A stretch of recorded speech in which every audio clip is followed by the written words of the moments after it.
Hello and welcome to Into the Woods with Holly Wharton.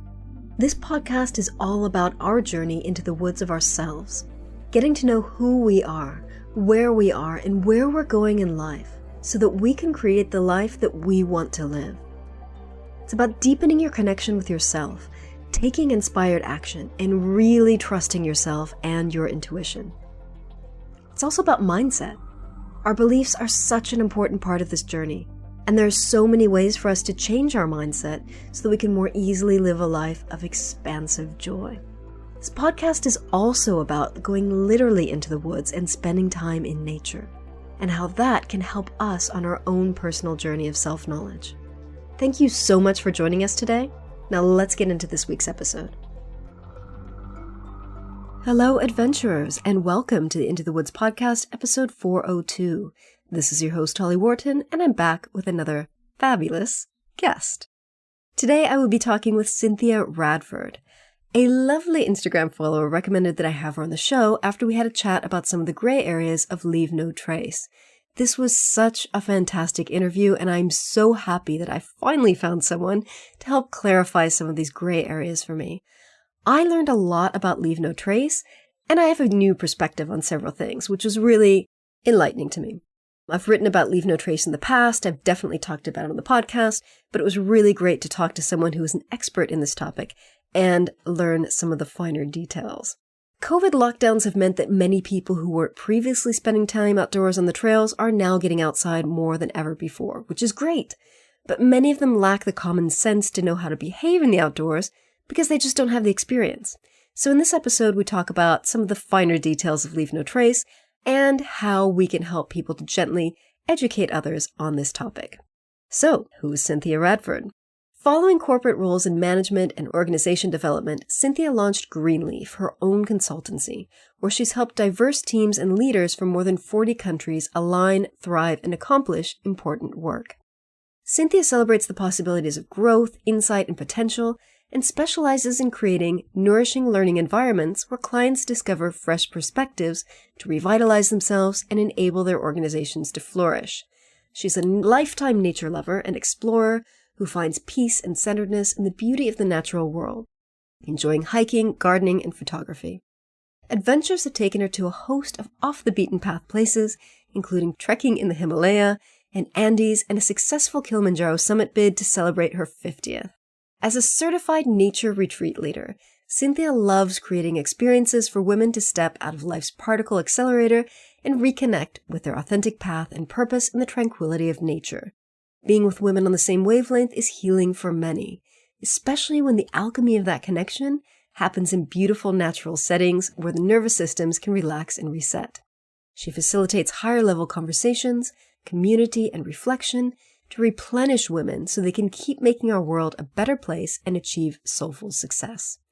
Please visit greenleafconsulting.com to learn more about Cynthia and her work.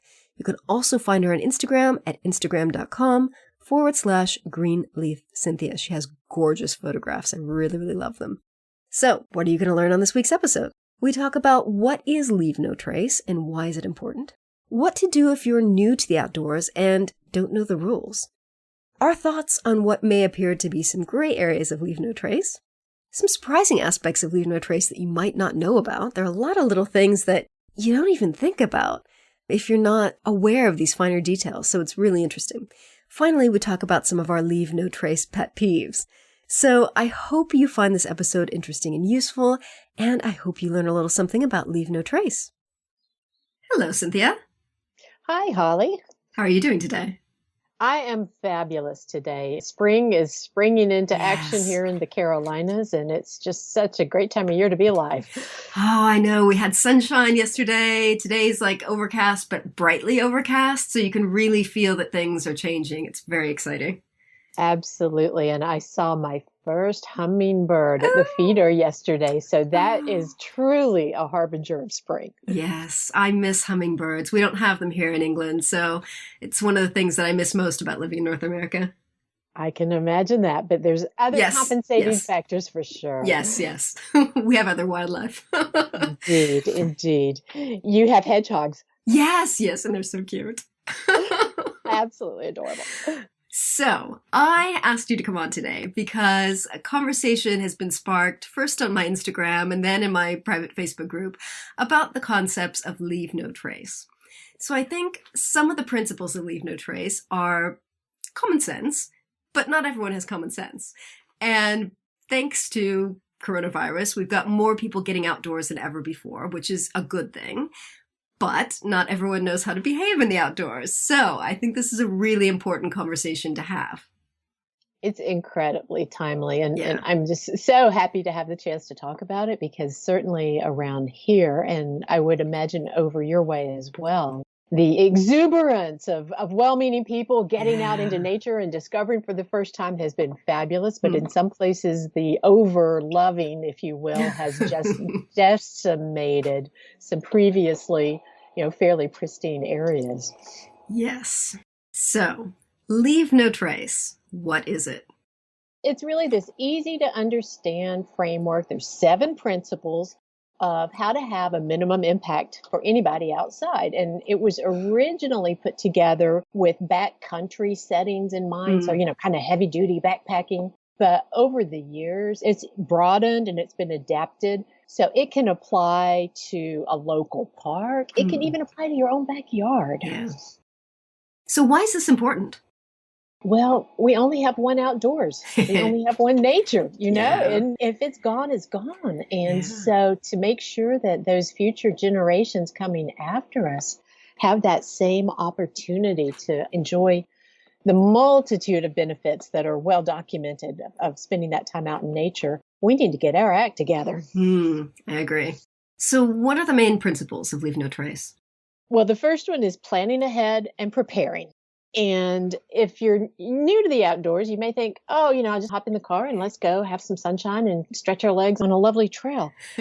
There are so many things to think about to make sure that that goes well. And one of the simplest is don't count on having a GPS signal on your phone to tell you where you are. You might think, of that's got a perfect trail map on it. No. Not so sure. Google Maps does not work in the outdoors. No. So, study a map in advance, know where you're headed, and bring a copy with you. Yeah. Signage may or may not be the best in the world. So you need to know where you're going. Yeah. Part of the prep too is, hey, check the weather. It's more than do I need to take an umbrella? You need to know, for instance, especially in the summer where there might be some electric storms, thunder and lightning, that can be deadly. Yeah. I remember last year heading out on a pretty trail and hearing some fairly ominous thunder in the background and beating a quick retreat back to the car. And meeting other folks that were just starting on the trail. And I actually said to them, do you hear that thunder? And they're like, oh, yeah, we don't mind a little rain. And it was tragic. But that day, about a mile away from where I was parked, one person was killed and 2 were sent to hospital from a lightning strike. So do have precautions in mind when it comes to that. And another thing about planning is it can just make it a more fun experience because what we were saying before about how these areas that were once fairly away from the madding crowd, if you will, are now full and packed. And some forethought might afford a chance to sidestep some of that by taking a day off in the week, if that's possible. What a treasure that would be to shake the weekend crowds. Or, if you're an early riser, get out there and see the sunrise and then be off the trail by the time or out of the park by the time it's attracting the largest crowd. So that's part of planning ahead. Yeah, absolutely. And, just to make sure you've done due diligence, a terrific website, and I think you've already mentioned this in a previous conversation, was the lnt.org. And they have your handy checklist, like, what are the 10 essentials you need to take, even on what you think is going to be just a short little walk in the woods. Always, we need more water than we think we will. Yes. Yeah, it's heavy, but you gotta stay hydrated. I know. That extra layer. It may be a fine, beautiful day, but like we were just saying, things change. Yeah. So I fall back on my good old scouting days and that classic motto: be prepared. So for people who aren't used to going in the outdoors, Where else can they learn how to prepare? I mean, do they need to go as far as taking like bushcraft courses? That might be a little extreme, but like what kinds of things could they look into learning? Sure, sure. Well, the lnt.org is fantastic Okay. because that Center for Outdoor Ethics, they have educational materials even that can be downloaded and used for scouting groups, or if you're needing a homeschooling lesson that relates to biology, or there's fabulous resources. So I cannot praise that highly enough. Obviously, many other websites, magazines, books. I'm a certified wilderness first aid responder, me for too. instance. Yeah. So one can go to great lengths, Yeah. but don't let that scare you off. Don't feel like you have to be credentialed in some of these things with a bit of that common sense you mentioned, and just simply thinking things through and ticking off that tick list before you go, you'll be perfectly fine. Yeah. Okay, good. So what are some of the other main principles? Well, the next one would be traveling and camping on durable surfaces. And I hear most folks say, well, yeah, I'm not a backpacker. I don't plan on doing an overnight expedition. I'm just going for a hike in the woods. So how that would relate to just a typical woodland saunter would be stay on the trail. Yes. Even if it's muddy, even if Yes. it means getting your beautiful new hiking shoes or trainers a little bit gunked up, stay on the trail. Yeah. Because, that can leave a permanent scar if people are taking shortcuts. Not only does that cause erosion, as one can imagine, but I've been reminded just last week I was out to spot some really early spring wildflowers, the ephemerals that come out before the trees get leafy. Ooh. And they are just so pretty. But I was noticing they're really tempting fate because they're attracted to the extra sunlight that you get when you have a trail through the forest. There's extra light over that opening where the trail is, and the canopy has a break in it.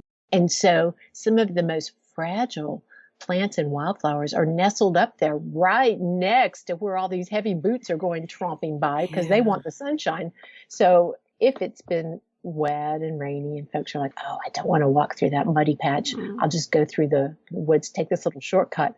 They're probably trampling out some things, even if not visible now, that might not have emerged yet. And that's just not a good thing to do.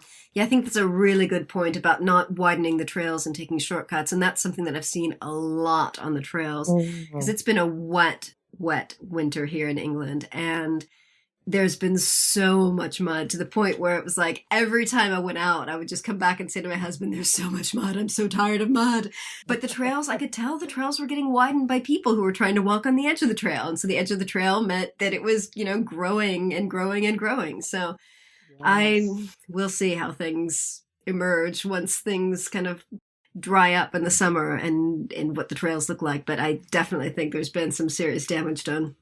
I'm afraid so too. And it's just at a time when we really don't have the extra resources. A lot of these places are either local or state parks that they don't have a full-time staff. They don't have a big budget. If they have a budget, it's been cut to go out and put stones or, stepping stones, or sometimes I see them put logs or, things for folks to walk on. And just when we need it most, they're really not in a position to be able to do that so much. So, that the next, actually, I did want to mention one other thing about the durable surface. Yes. A lot of people are really entranced by waterfalls, and that's one of my magic places. Absolutely. And those lovely mossy boulders and stones around waterfalls look so enticing. But I've been learning that many of those are fairly fragile plants, and some of them quite rare. And especially close to the falls, they have these spray cliff communities. So just take some extra care and think twice before treading on places that look mossy and lush, because it may actually do some harm. Yes. They're quite delicate mosses. They are indeed. I mean, some of them, all the bryophytes, 1 cell deep, and they depend on the moisture from the falls. I mean, I could really go off on a riff here, but just suffice it to say, we can do irreparable harm to something that grows very slowly and has worked really hard to get to the point when we see a pretty community of it thriving. So what's the next principle? So the next one, again, is one of those that sounds quite commonsensical. Yeah. Dispose of our waste properly, of course. Don't toss rubbish. Don't litter. That includes some fairly unpleasant things. I know you've touched on human waste, for instance.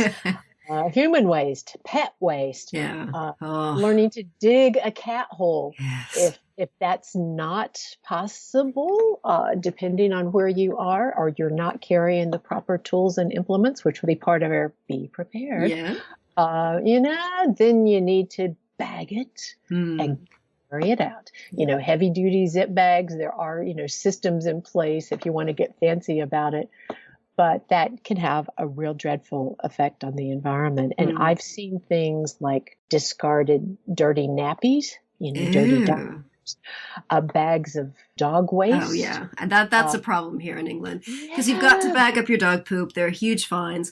For some reason, people will bag up their poop and then sling it up into a tree so it hangs off. And they'll just like throw it and then it hangs off a tree branch. And so you've got these trees that have got these poop bags hanging from them. It's just like, I don't know what people are thinking. That is just revolting. I've seen that too, sadly. Yeah. What are people thinking? They're not. It would be far better just to fling the waste into the woods and let it biodegrade. Yeah. There are problems with doing that. Yes, it needs to be buried. But that's far better than encasing it in plastic that essentially never biodegrades. Exactly. And I think one thing that people don't realize, here in England, we have a ton of public footpaths that go through farms. And dog waste can carry pathogens that can cause cows to miscarriage. And so that's a huge financial loss for a farmer if someone has their dog poop in a field, they don't clean it up, and the cow gets ill and miscarries. So, there's so many things that dog poop. Yeah, I mean, people may think about, well, close the stile behind me, but be the good neighbor and the responsible user of someone who's gracious enough to have the footpath through their land. Yeah, absolutely. And that actually applies not only to those footpaths, but in the wild. Dog feces can also carry pathogens that have great harm to wild creatures too. So the next one also sounds pretty commonsensical. Leave what you find. We've all heard that saying, take only memories, leave only footprints. And some folks like to collect stones or, natural objects, pine cones and things like that. It's all there for a reason there. Yeah. The stones may help prevent erosion. For heaven's sakes, please don't pick the flowers because they can't complete their life cycle and reproduce for the next season. Yeah. So just leave it. Leave it where it is. What about non-native plants? So one time I was out on this wildlife tracking course, and one of the guys on the course was an ecologist. And I stopped. I saw this flower that I'd never seen before, stopped, bent down to look at it. He comes up beside me and he goes, "That's a non-native." Click. And he just chopped its head off with a knife. And I was like, oh. And obviously, I think, he's an ecologist. I think he was doing the right thing, but it was just quite shocking. And I never really thought about the impact of having non-native plant species that have been introduced that can cause havoc. So what about that? What are your thoughts? Yes. Oh, that's a very real issue.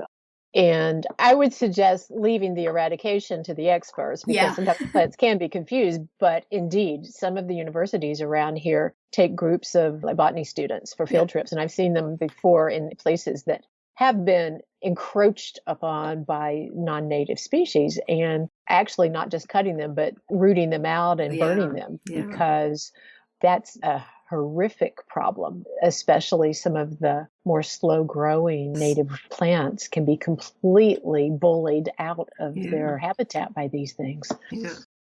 So the next principle, again, is fairly straightforward sounding, minimizing the campfire effects. Yeah. Folks that are going on a day hike most likely won't have a campfire, but if one's enjoying a wild place and think, let's toast some marshmallows, make some s'mores. Is that only a U.S. thing? It's a very U.S. thing because we don't have graham crackers. I've never seen graham crackers in any other part of the world. I think those are digestive biscuit would work. True, I think so too. I think so. They would work. But yeah, s'mores are very American. But I haven't had one in years. They're so delicious. Well, whatever one's favorite thing might be, just sitting around looking at the flames, that's Yes. just so mesmerizing. But if able to do that, obviously, just check to make sure that the conditions permit it, that it's not too windy, too dry. And talking about the non-native things, another that's become a real problem is bringing firewood from another location and perhaps Ah, introducing some pathogens. non-native harmful pests Yeah. even. Yes, so make sure that the wood is locally procured, or if you're in a remote place and you're gathering it yourself, there's a term used, dinky downed wood. And so that means dinky no larger than your human wrist and that it's already down on the ground, Right. because we all know if it's dead but it's standing, that might be someone's home. That could Yeah. be where a critter or two lives. So Yeah. those are all good things to think about there. And then the respect wildlife principle, Yeah. I think there may be some things beyond the obvious there Yeah. that well-meaning people don't really consider or know. The idea of give them space, obviously. You see a creature because we're visiting their home, Yeah. right? Yeah. And we don't want them to get scared or run away because of us. Yeah. So, if we're into photography, using a long lens that zooms in Yeah. versus doing the human zoom. And I've always loved the thumb trick. Were you taught the thumb trick around No, animals? what's the thumb trick? Oh, that's so cool. Okay. So take one of your arms Yep. and extend it out straight Uh-huh. and make a thumbs up with your hand. Okay. And then close one eye Uh-huh.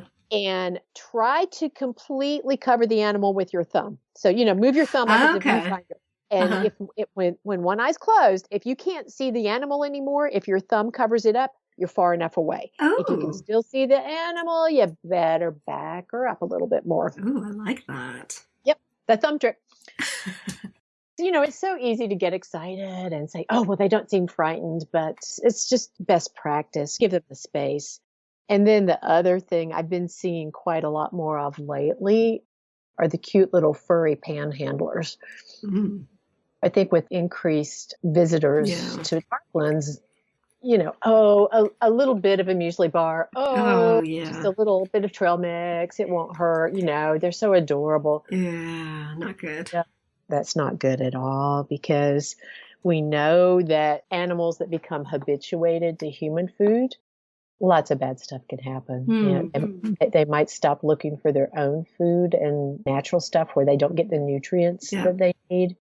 They can become aggressive, which isn't good for anybody. No. And then even worse, some things that I hadn't thought about personally, but you could alter their migration habits. Yeah. And they could get stuck somewhere past the season where they're supposed to be and, die from cold weather. Ugh. Or their hibernation patterns could get thrown off if they're a little critter that hibernates. And some of the kind of things that can happen can actually lead to them having to be euthanized or moved to another place. So no matter how cute they are, just say no. Yes. Don't go there. Yeah, just don't feed the wildlife. And, we were talking a little bit about dog poo. Well, dogs, even the most well-mannered, on a leash, they can scare wildlife just through their scent. Yeah. And some animals can be scared from their nesting places, or that, because to them, in many cases, a dog scent means predator. Of course, yeah. And so they may hide in their burrows the whole day after they smell a dog and not go out to get their food or abandon a nest. So, all that is something to think and be mindful about. It is. And that's something, it's a real pet peeve for me, because here in the UK, we don't have leash laws. So as soon as someone gets on a trail, they let their dog off the leash. Oh, my goodness. Yeah. And so, I'm a trail runner. I'm a hiker. Many times I've been out running on a trail and dogs have either barked at me or challenged me or jumped on me, sometimes in a friendly way, sometimes not so friendly.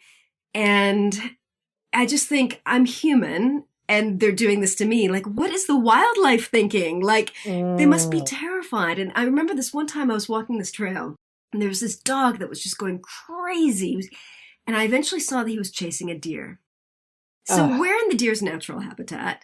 this dog is off leash. She's chasing the deer, like just going crazy. And I could tell the owners were behind me on the trail. And I was like just getting so riled up. And I stopped and I walked back and I said, you might want to get your dog back on its leash because it's chasing a deer. And then I just turned around and I walked back off. And I didn't say anything.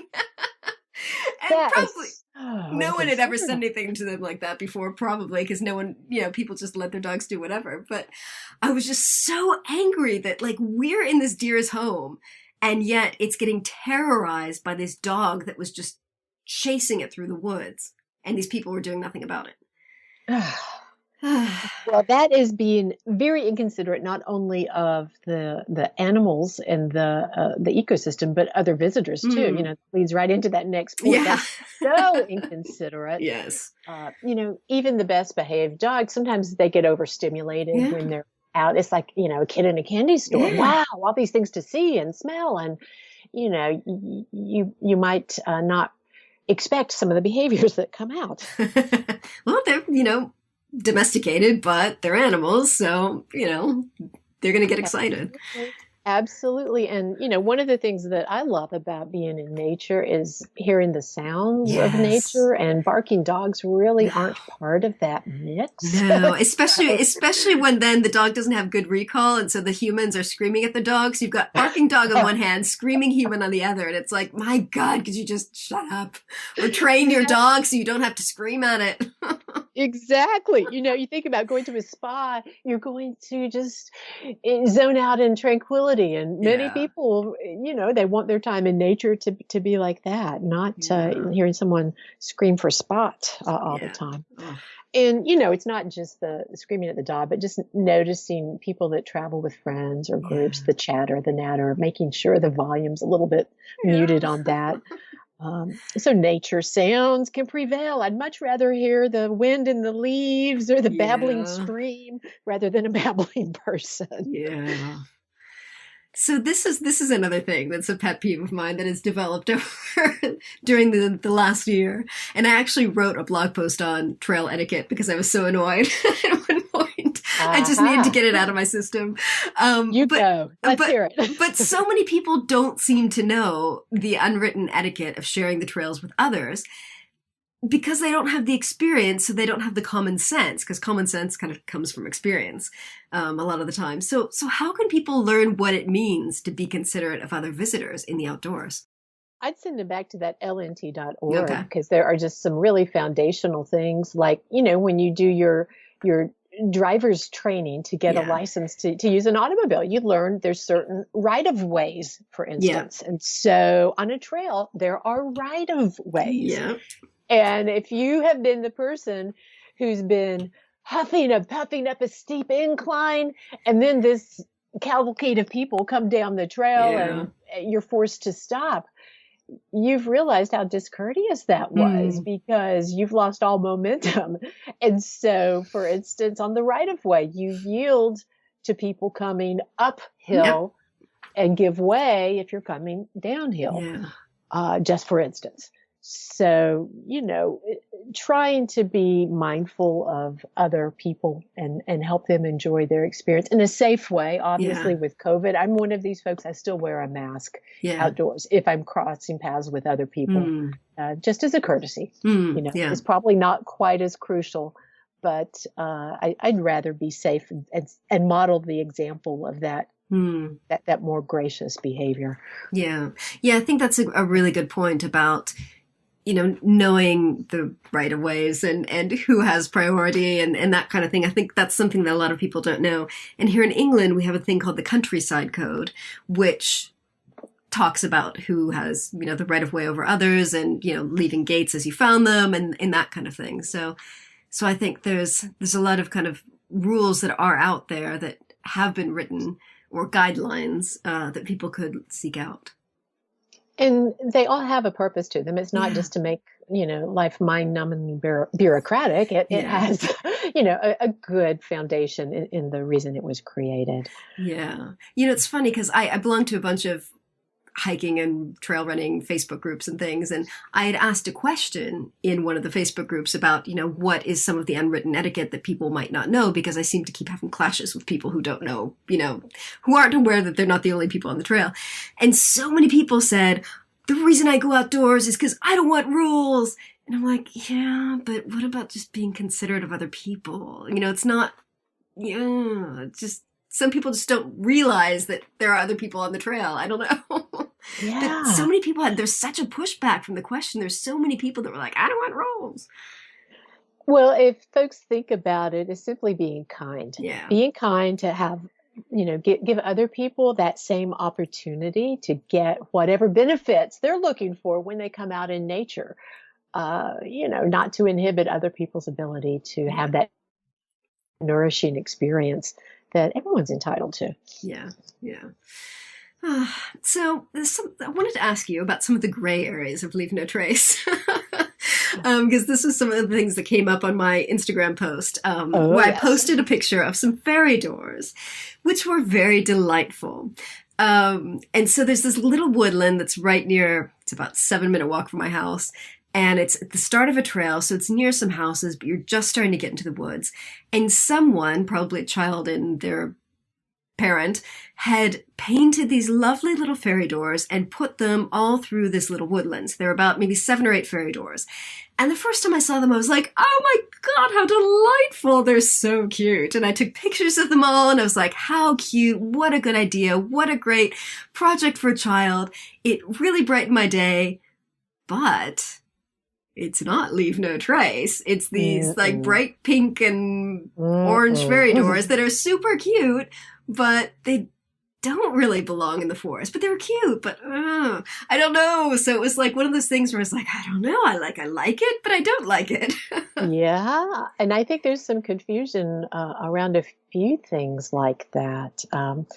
I guess my fallback is you wouldn't want to redecorate someone else's house without asking them. Ooh, I like that.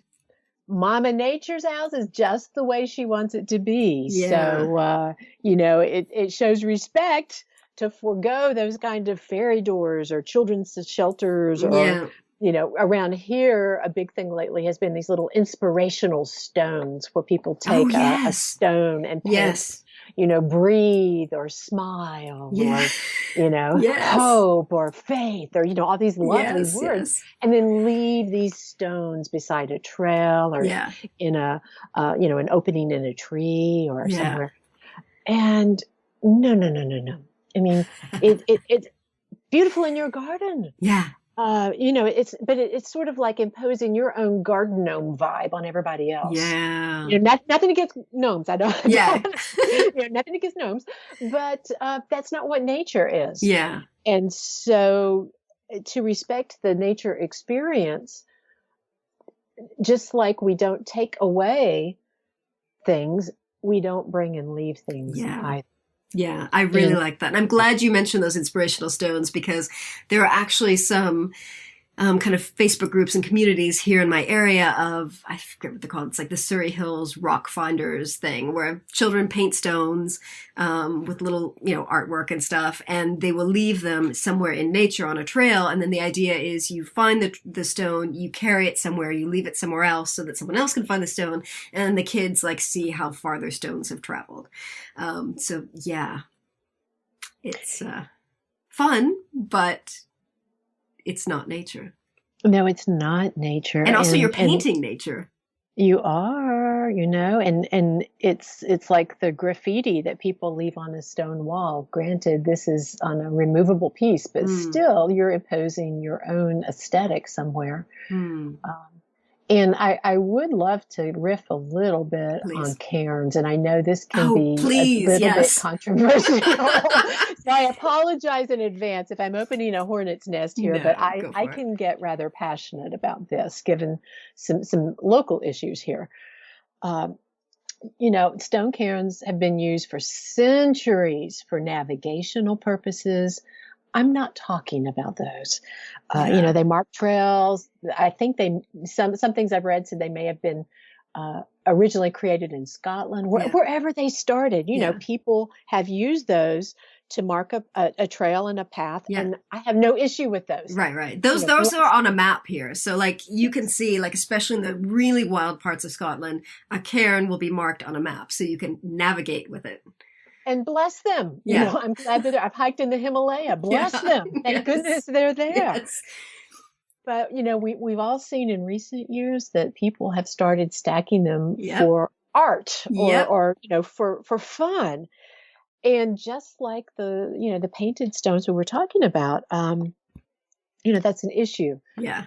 The visual standpoint, but there's an ecological toll, and some of those consequences have been really dire in this area, because especially when you remove rocks from forest, you know, moist forest or near streams, you may be destroying the home of a critter and vegetation around that.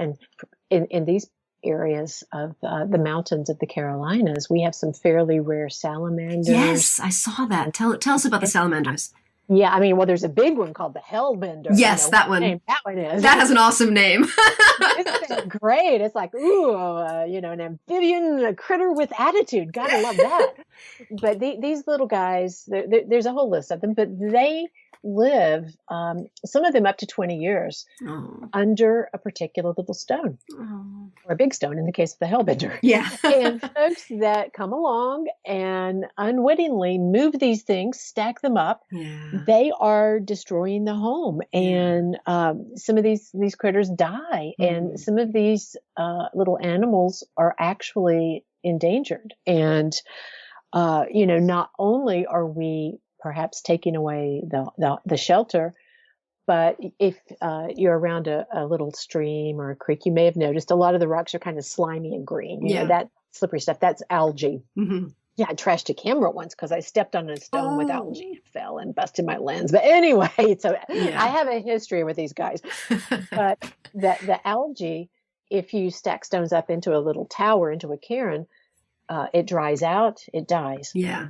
You may think, oh, that's no big deal, you know, but it is, because if a lot of that algae dies, that was a food source for fish and for other aquatic creatures. And the algae is oxygenating the water and serving like a filter to clean out the impurities and the heavy metals.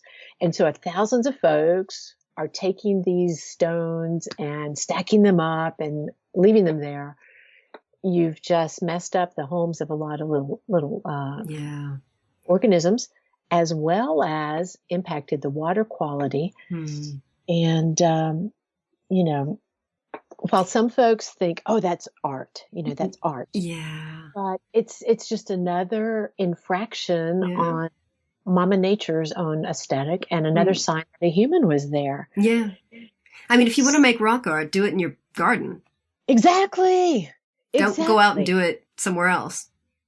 Yeah. I mean, I don't see much of a distinction out in nature of someone stacking a bunch of stones and saying that's art, or someone writing big graffiti with a paint can, Fred loves Mary, you know. And those are both changing the vibe. Also, if you're creating rock stacks or cairns up in an upland environment, mountains or hills, you could be throwing people off course. You could causing navigational errors, which could be really dangerous to people if they're navigating using these cairns in, let's say, a low visibility condition. They come across your stack, they think it's the cairn, it's not, and they get totally off course. They get stuck out in a storm. Like, it could be disastrous. They could get hypothermia or worse. So innocently meaning as a decorative thing can have big time consequences.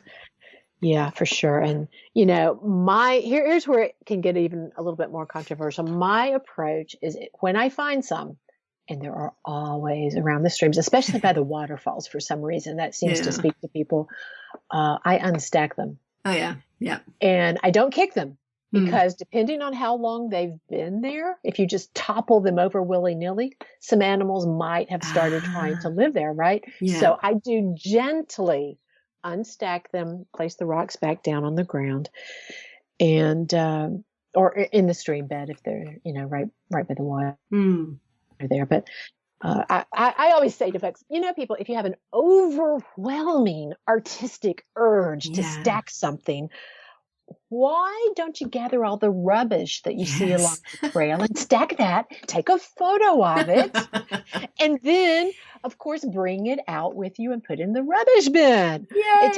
It takes a lot more skill to stack up some beer cans or cigarette butts or crisp wrappers, Yeah. I've even seen cheap abandoned tents that people Ew. just want to bother taking back home with them. Yeah. Yeah, make some art out of that. Take Yeah. a picture and then dispose of it. Yeah.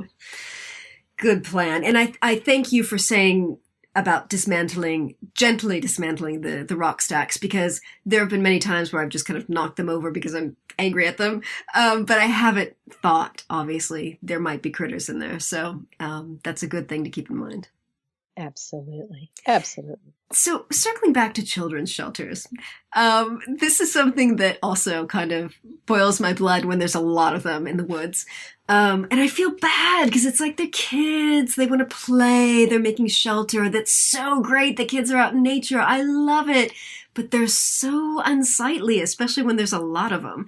And I'm always really tempted to kind of knock them over, but then I don't want to be like the bad, grumpy old lady who's knocking over children's playthings. And I've been taking a lot of outdoors classes and like wildlife tracking and that kind of thing. And I asked my teacher, I was like, well, we were talking about leave no trace. And I was like, well, what about children's shelters? Like, what do you do with that? Like, should you knock them down? And he said, well, Holly, the most important thing to do is to make small children cry. And I was like, okay, so is that a no? Like what do I do? Like, so I don't touch them, but like, I'm so tempted to because they're quite unsightly when there's a lot of them. So They are. what would you do? What do you do? What do you recommend? Well, those aren't so much of an issue around here. At least the trails where I've been frequenting, I haven't seen one in over a year, so it's just not a thing yet. Okay. I'm sure it will catch on if folks see it on social media as things tend to catch fire. But I would dismantle it. I would dismantle it for all the reasons we've talked about. And you do want to support the next generation of nature lovers, but part of that is educating them and animals' homes, the ecosystem, and that by not inserting ourselves into that, we're being the best stewards of the land. And so some of those lessons could be gently passed along. Yeah. So, and again, gently taking them apart rather than kicking them around because especially with these children's shelters, they're, made of sticks and twigs and things where little creatures might be living. So yeah, that would be something you'd want to be gentle with dismantling. For sure. So another one of my pet peeves, and I have written a blog post about this as well, because it drives me crazy, is what I call ritual rubbish. So, there are a lot of ancient sites here. One of my favorite sites is West Kent at Long Barrow, which is a 5,500-year-old tomb, which has been excavated and you can actually go inside it. But a lot of people will use it for ritual and pagan ceremonies. Right. I myself have spent many hours in there meditating. It's one of my favorite places, but every time I go there, I bring a garbage bag to remove the crap, because you've got candles, spilled candle wax on these stones. People, have ceremonies where they leave photographs, they have flowers, offerings, stuff. The organic rubbish is one thing, but the candle wax just boils my blood. And like the incense sticks and just shit. So people have their ceremonies and they just leave their stuff there. So I am in your camp 100%, Holly, because that shows a disrespect not only to the other people that want to enjoy the special environment there, but, to nature, because these things don't go away. Yeah. There's a fascinating study. I was just reading some work out of one of the universities in New Zealand about the time it takes different things to biodegrade. And some of it's actually surprising. Things I thought, that's organic, like an orange peel. Yeah. Can actually take a long time. So when you're thinking candle wax, something petroleum-based, good Lord, that's going to be there. Yeah. And if everyone did that, the place would soon be unrecognizable. Oh, absolutely. And if it's a place that's special enough to be doing a ceremony in it, you'd think you'd want to keep it clean and sacred and beautiful.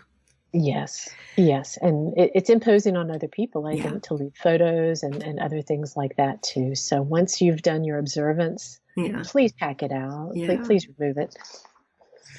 So are there any other aspects of Leave No Trace that people might not consider or might not be sure about, or maybe they think it's a gray area? I think there's a few. And I will say, I truly like to ascribe good intent. I think that folks that go into wild places in general would never willingly do things to harm the places they visit. But it's really good, even for those of us that know the principles, to refresh from time to time, because they're always being updated because new things come along. Yeah. And in this time of overcrowding, where we're all wanting that solitude and that magic, I think these are extra important to lessen the impact.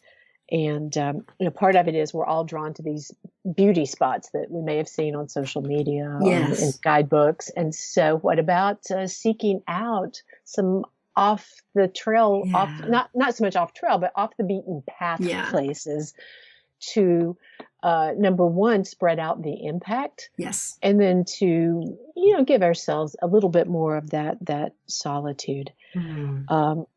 Something I would also suggest is, if folks are doing some overnight experiences, some camping, to make friends with the dark, because light pollution is also a thing. Yes.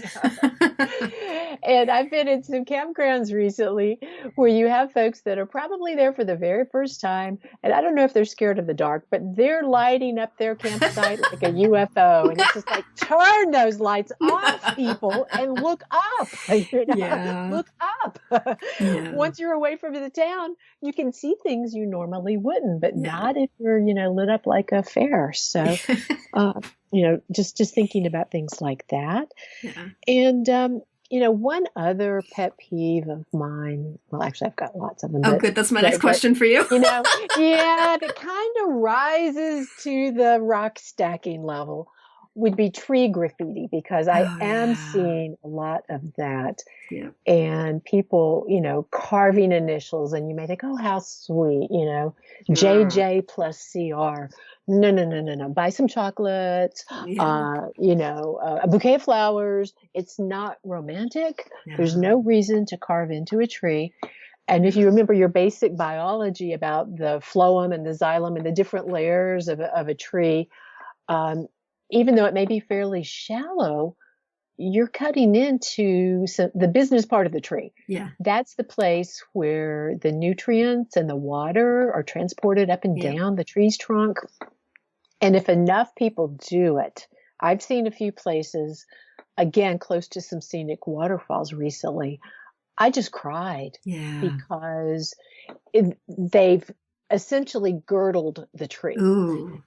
And they were all at human height, and up at hand level where someone could reach. And above that, the tree's going to starve. It may die. Even a few can introduce opportunities for pathogens to get under the bark of the tree. But when you have a Me Too kind of an attitude and folks are like, oh, well, I want to do that too. Yeah. It can actually kill a very old and noble tree. And I just think that's a travesty. It is. And you're creating a permanent body modification on another living being without their consent. So it's interesting that you used the word Me Too, because the tree didn't give consent to that. Exactly. That was not a consensual arrangement. It's like tattooing a small child or something, you don't do that. No. Good. So do you have any other Leave No Trace pet peeves that you'd like to share with us today?